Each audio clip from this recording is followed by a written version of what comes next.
Bienvenue, c'est le Culture Mag, votre journal dédié aux arts, au spectacle et au lifestyle. Vous le savez, le Culture Mag, c'est de la culture bien évidemment, mais avec un peu de politique dedans. Dans ce journal, nous allons donc vous proposer un focus sur la scène artistique juive la plus extrême d'Israël. 5 chanteurs et chanteuses juifs qui se positionnent à l'extrême droite de la droite et qui n'ont aucun scrupule, ni avec les paroles de leurs chansons, ni avec les moyens pour obtenir la notoriété. Rappeurs, hippies, girly ou lover, tout est bon pour attiser la haine.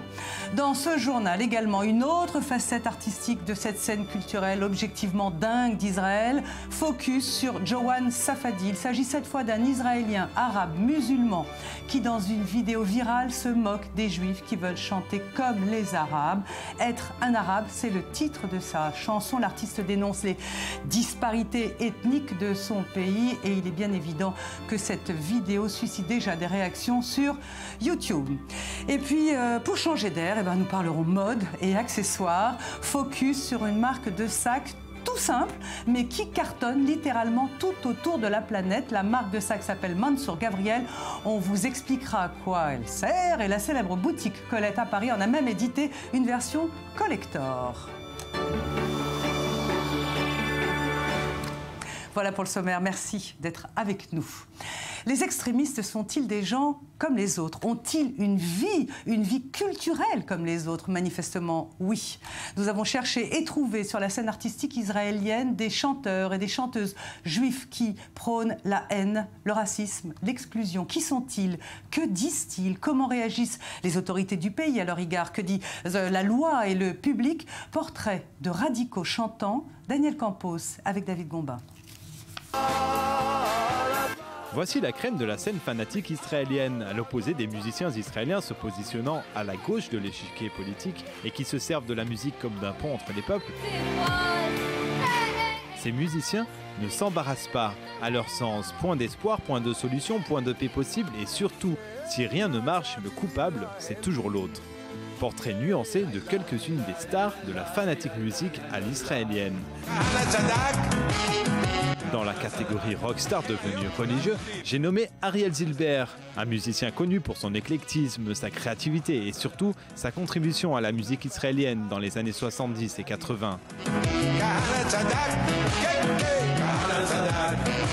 Kahana avait raison, scande-t-il dans l'une de ses chansons en adhérant au vu du rabbin Meir Kahana, le fondateur controversé du mouvement illégal car ce barbu au Santiago pense que les Israéliens arabes devraient être expulsés en dehors des frontières de l'Hebreu.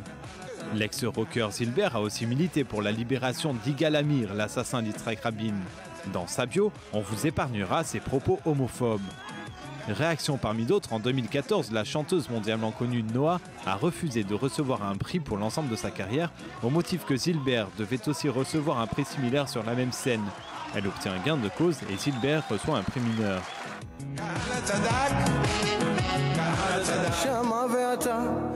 Amir Benayoun, malgré un passé trouble, il a été réformé de l'armée à cause de ses problèmes de drogue.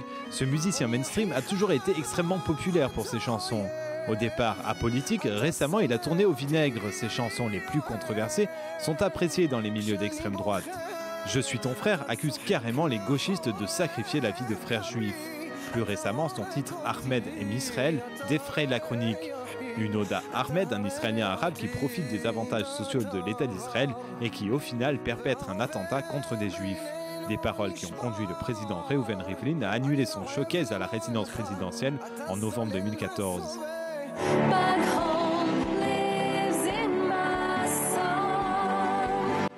La star virale de l'extrême droite, c'est Ori Tarfa. Elle a vécu l'évacuation de Gaza en 2005 et en a été traumatisée. Ses vues sur Israël et le sionisme ont été affectées.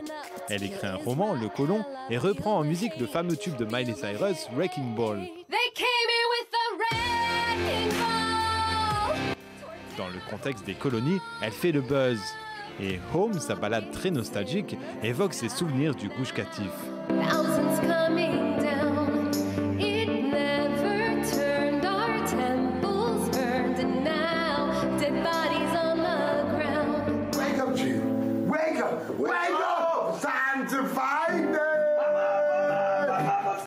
Il est natif de Brooklyn, il est hippie, il est religieux et en plus c'est le petit-fils du grand rabbin Yaakov Kamenetsky.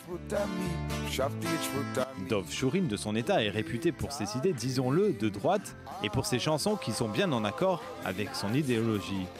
Parmi les chansons qui détonnent La revanche de Samson ou encore On ne se laissera pas déraciner, au centre des paroles, appel à la revanche contre les Palestiniens et contre le retrait de la bande de Gaza.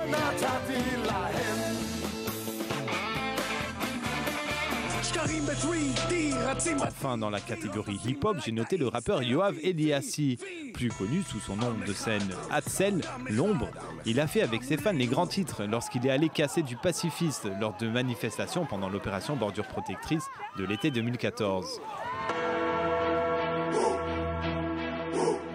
Ce petit tour d'horizon des fanatiques a de quoi nous démoraliser. Heureusement, les artistes d'extrême droite restent ultra minoritaires en Israël et sont souvent condamnés par la loi.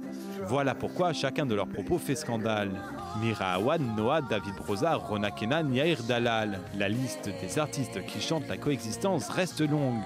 Le cuicui de la colombe continue de résonner.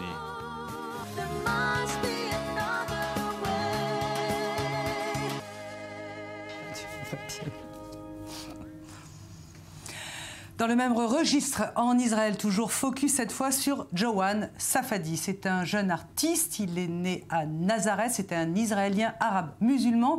Il y a 4 ans, il a été relaxé faute de preuves pour incitation à la haine raciale. Il a été également emprisonné en Jordanie pour insulte à la religion musulmane. Cette semaine, Johan Safadi fait à nouveau parler de lui dans son pays, Israël. Il vient de sortir sur YouTube une chanson titrée « Être arabe ». C'est une chanson, une vidéo virale dans laquelle il chante pour la première fois en hébreu et surtout dans laquelle il s'adresse directement aux juifs des pays arabes, des juifs qui jouent, qui chantent comme des arabes et qui la plupart du temps, selon lui, votent à droite et qui n'acceptent pas leur identité. Johan Safadi, dans cette vidéo, leur demande donc de faire leur coming out. Regardez, David Gombin a traduit les paroles de cette chanson. C'est drôle et pas drôle du tout à la fois. هوموفوبي مشبعين أخي هوموين باثنين عربوفوبي مزرحين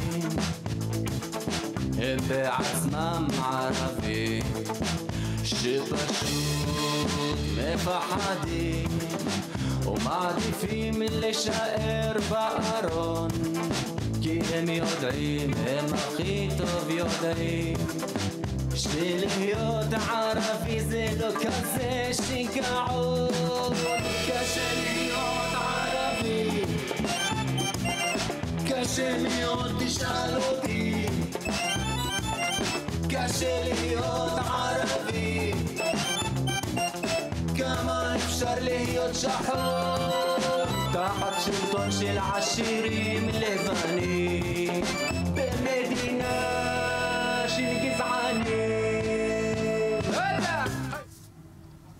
C'est un pays de dingue. Voilà. À suivre, de l'air, de la légèreté, du futile, de l'accessoire, la marque de sac Mansour Gabriel. On va vous expliquer ce que c'est que cette marque de sac, mais tout de suite, le highlight de David Gombin, Artist Project.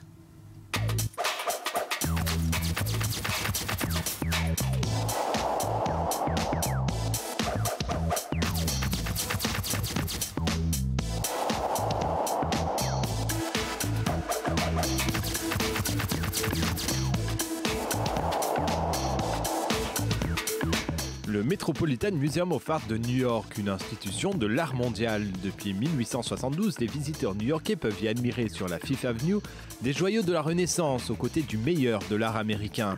Cette année, le MIT a décidé de lancer une série d'expositions sur Internet. Quel regard portent les artistes contemporains sur cette institution culturelle? C'est la question à laquelle tente de répondre The Artist Project. Au cours de l'année 2015, ce sont au total une centaine d'artistes qui pourront s'exprimer et expliquer leurs inspirations tirées du Metropolitan. Parmi les artistes mis en avant en ce moment au cours de la 2e saison, David Sale. Ce peintre américain, représentant de la trance avant-garde, a souhaité commenter l'œuvre de son prédécesseur, Marsden Hartley. Les artistes parlent aux artistes grâce au Metropolitan, une expo accessible à tous.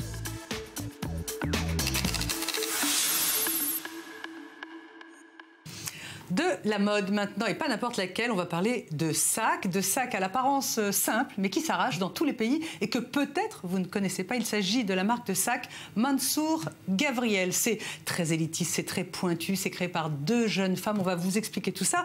Et cette marque est vendue dans des points de vente triés sur le volet. Justement, nous sommes très contents d'accueillir Anna Katz parce qu'avec ses 2 camarades, elle dirige la boutique Werner, qui est une boutique extrêmement pointue en Israël. C'est une boutique cachée, discrète. Merci beaucoup, Anna. On va parler de Mansour Gavriel, mais d'abord, je voudrais qu'on parle de Werner.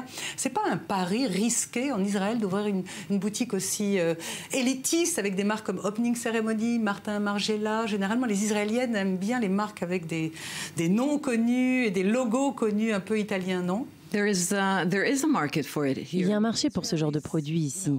Nous savons bien que les Israéliens aiment voyager dans le monde entier et qu'ils sont toujours à la pointe de la nouveauté. Ils recherchent toujours les derniers produits. Ils ne recherchent pas forcément les grandes marques avec les sigles écrits en gros comme Cavalli ou Gucci. Notre clientèle est plus à la recherche de ces marques qui sont plus discrètes, des marques qui ne sont pas forcément très célèbres, mais qui sont d'excellente qualité. Alors, quand est-ce que vous avez ouvert Werner? Vous êtes 3 associés? Yes. We are 3 partners. We opened Werner about. Oui, nous sommes 3 associés. Nous avons ouvert le premier magasin il y a 6 ans et demi dans le sud de Tel Aviv, juste en face de Castiel, le très célèbre magasin d'ameublement. Mais maintenant, nous avons changé d'emplacement et la boutique se trouve depuis 6 mois dans la rue Yehuda Halevi, juste en face de Delicatessen. C'est un endroit qui bouge beaucoup. Right across from the Delicatessen. It's a very happening place. Alors bon, ça c'est pour ceux qui sont à Tel Aviv et en Israël, mais pour les autres, il faudra qu'ils regardent votre site internet. C'est un risque d'une certaine façon. C'est ce que je vous demandais tout à l'heure, d'ouvrir une boutique si pointue à Tel Aviv. Vous développez des événements, vous avez des rencontres avec des auteurs, vous vendez des gadgets. Où est la touche israélienne dans Werner? Of course, we want to have a flair of. Bien sûr, nous voulons tenir une boutique qui s'inscrit dans l'élégance des marques Colette ou Merci. Corso Como. Je pense que c'est pour cela que nous organisons des événements tels que le lancement d'un livre ou des soirées culturelles comme la conférence d'un photographe local que nous avions accueilli il y a quelque temps. C'est à ce niveau-là que la culture israélienne est associée aux marques contemporaines que nous importons de l'étranger. C'est là que nous donnons un petit plus à notre clientèle et que nos clients se sentent plus proches de nous en réalisant qu'il s'agit d'une boutique locale mais qui propose des marques internationales. With international brands. Alors, vous êtes venu avec votre... Voilà, bon, j'en perds mon stylo. Vous êtes venu avec votre petit marché. Vous êtes la seule boutique en Israël à vendre la célèbre marque Mansour Gavriel. Je vais expliquer un peu à nos téléspectatrices, ou auditeurs d'ailleurs. Mansour Gavriel est une marque qui fait le buzz un peu partout dans le monde. Expliquez-nous d'où ça vient, Mansour Gavriel, cette marque de sac. D'ailleurs, c'est pas moi qui vais expliquer, c'est vous. La marque est relativement nouvelle. Elle ne fait pas partie du panel de marques plus anciennes ou plus célèbres. C'est un vrai phénomène de société. La marque existe depuis près de 3 ans et elle a juste explosé sur le marché. Je pense que leur grande qualité est d'avoir su identifier de manière très précise ce que veulent les femmes en proposant un design irréprochable, aux lignes pures, avec une sélection de prix bien spécifique. Nous savons qu'il ne s'agit pas de sacs à main bon marché, mais les produits restent tout de même abordables. On n'atteint pas les prix de Colette ou Yves Saint Laurent.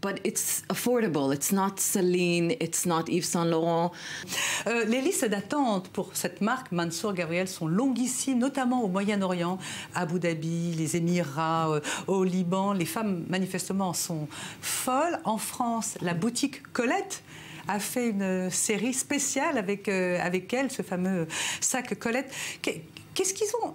Enfin, vous l'avez dit, c'est la qualité, etc., mais il y a quelque chose en plus. Quoi? Je pense que c'est un peu comme le 5e élément, une chose qu'on ne peut pas vraiment nommer. Quelque chose a vraiment accroché avec leurs clientes et nous avons même vendu des sacs à Londres, Singapour ou en Australie. On ne peut pas l'expliquer, il y a quelque chose qui a vraiment plu aux clientes dans le design, la qualité et les prix. Mais je pense que ce qui a le plus plu, c'est le côté intemporel de ces sacs. Ces sacs ne sont pas un phénomène de mode passager. Je ne pense pas qu'ils seront démodés dans 6 mois.